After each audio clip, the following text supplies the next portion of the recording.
Hello! In this video, we will be looking at an example using LCA results to compare the environmental performance of different materials while fulfilling a specific design requirements. Let's imagine a case study in which you need to select a load-bearing product that can span 10 meters and carry a residential load area of 50 square meters. In this example, the goal is to determine which of the alternative presents the lowest environmental impact considering the whole life cycle of the product, referred to as cradle to grave. In order to compare among product systems, a functional unit is defined. The functional unit in LCA determines the quantification of the product's purpose. In this case, the functional unit is a beam that can span 10 meters and can carry a residential load area of 50 square meters. Based on this functional unit, the project engineer can calculate several different types of beams that can comply with this demand. For this case, let's compare three possible alternatives: a steel beam, a concrete beam, and a wood glulam beam. In this case, we will be focusing on the comparison of climate change impact of the different beam alternatives.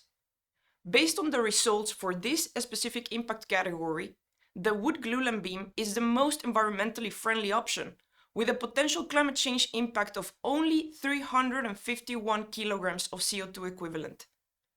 Less than half of the impact of the concrete option and less than a quarter of the steel beam impact.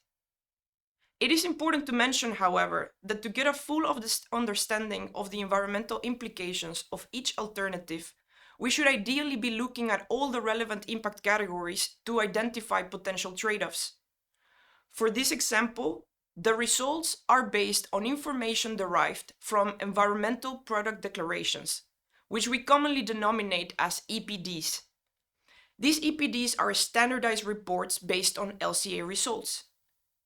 EPDs, as the ones used here, usually assume a high percentage of recycling or reuse for materials such as steel and concrete at their end of life, while only assuming incineration for timber products, instead of also assuming reuse and recycling possibilities. These considerations are highly essential for the case of biomaterials, where the selection of end-of-life scenarios can have a large influence on the potential impacts and benefits of using these materials.